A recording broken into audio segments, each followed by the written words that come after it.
Assalamualaikum warahmatullahi wabarakatuh. Jumpa kembali di channel Ngulik Horor.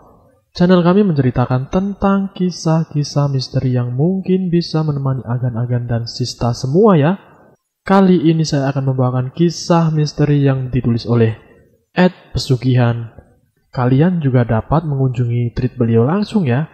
Nanti link saya akan sediakan di kolom deskripsinya. Yuk, daripada kita lama-lama, langsung saja kita simak ceritanya. Kali ini saya akan membawakan kisah misteri yang berjudul Tersesat Saat Mendaki Gunung Pesugihan. Ayo Ran, cepetan dong jalannya, goda Eki sambil tertawa. Lontaran-lontaran ejekan terus dilemparkan kepadaku.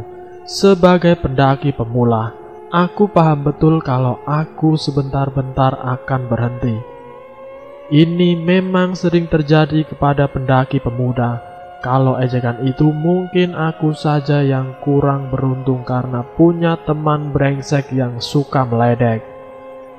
Tungguin dong, capek nih, kataku sambil memegangi lutut. Ini sudah separuh jalan menuju puncak, tapi aku sudah seperti mau meluncur saja karena lututku seperti mau copot. Meski brengsek teman-temanku sebenarnya hanya bercanda. Mereka akan tetap menungguku setiap kali aku berhenti untuk mengistirahatkan lututku sejenak.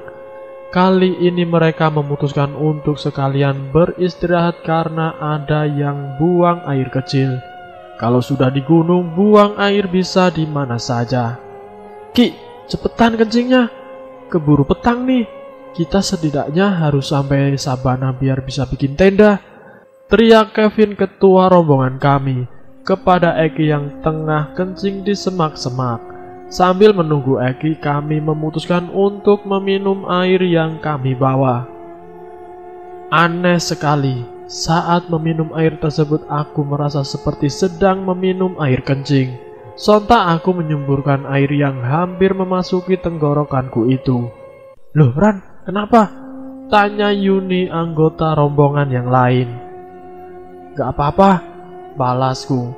Aku terpaksa berbohong karena tidak ada temanku yang merasa aneh saat meminumnya. Terlebih aku nanti akan semakin diolok-olok lagi karena minum air kencing. Tak lama Eki kembali ke rombongan. Kami lalu melanjutkan perjalanan. Setelah hampir 1 jam berjalan, kami akhirnya sampai di Padang Sabana. Tempat ini memang dijadikan langganan para pendaki untuk mendirikan tenda dan bermalam. Hal ini dilakukan agar saat mendaki puncak yang biasanya dilakukan pagi sekali, para pendaki tidak akan membawa beban berat. Sesampainya di spot yang enak untuk mendirikan tenda, kami lalu membagi tugas. Ada yang menyiapkan tenda, ada yang mencari kayu bakar dan menyiapkan api unggun. Karena aku tak bisa mendirikan tenda, akhirnya aku dan Eki mendapat tugas untuk mencari kayu bakar. Saat aku dan Eki mulai mendapat beberapa kayu, aku tiba-tiba mendengar suara aneh dari balik bebatuan besar yang ada di dekat tenda kami. Suara itu adalah alunan gamelan yang lembut, seperti sedang ada ritual yang butuh gamelan sebagai pengiringnya. Ki, kamu dengar sesuatu nggak?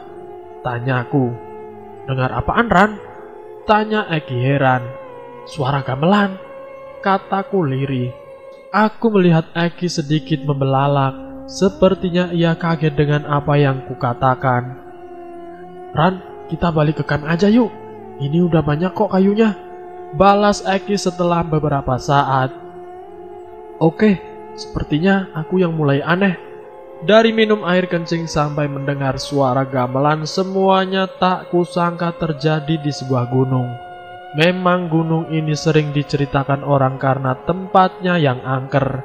Tapi aku tak bisa percaya dengan hal yang begituan. Sesampainya di camp, aku lalu masuk ke tenda perempuan, sementara Eki masuk ke tenda laki-laki. Malam itu sangat dingin sekali. Aku dan teman-teman perempuanku saling berpelukan untuk menghangatkan badan. Main TOD yuk, kata Yuni. TOD apaan? Tanyaku bingung. Aduh Rani, masa TOD nggak tahu? TOD itu truth or dare. Jadi nanti kamu pilih antara dua itu. Terus kami akan menentukan hal yang harus kamu lakukan. Jelas Sela anggota rombongan lainnya. Agak malu aku manggul-manggul saja mendengar penjelasan itu. Kemudian saat sendok yang digunakan untuk menentukan target itu berputar, ujungnya ternyata berakhir mengarah kepadaku.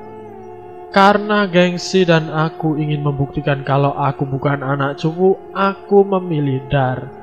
Sekarang kamu keluar tenda dan kencing sendirian. Berani gak? Tantang Yuni. Berani dong, balasku cepat. Aku lalu bergegas keluar tenda dan mencari tempat untuk kencing. Namun saat itu juga aku mendengar lagi alunan gamelan yang ku dengar ketika mencari kayu bersama Eki.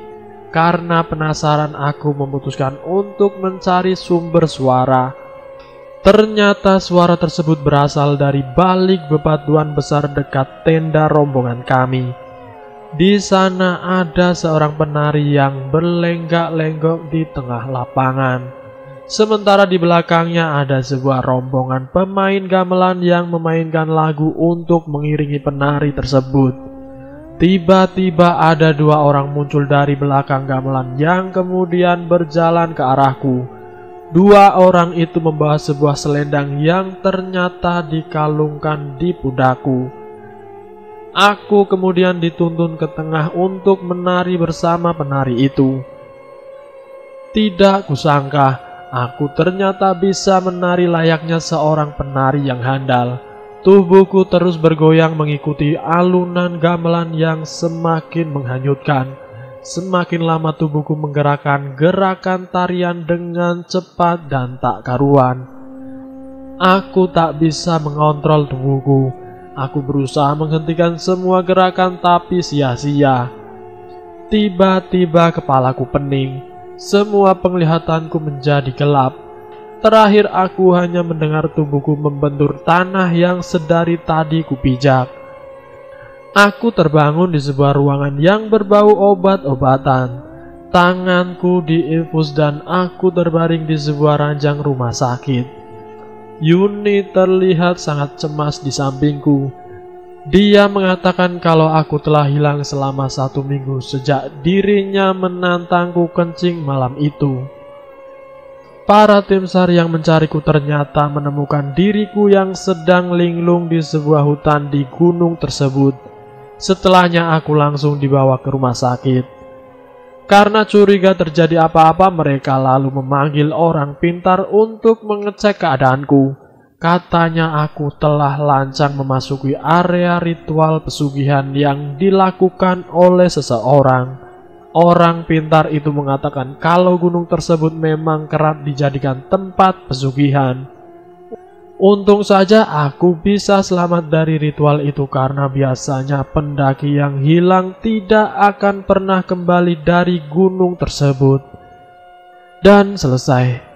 Itulah cerita singkat dari misteri yang berjudul Tersesat Saat Mendaki Gunung Pesugihan. Semoga video kali ini bisa menjadi pembelajaran buat kita semua agar kita lebih hati-hati lagi dalam melakukan sesuatu.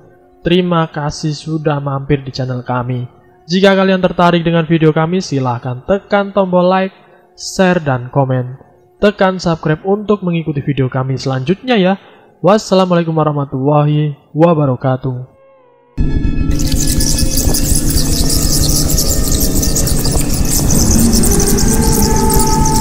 Selamat datang di channel Ngulik Horor.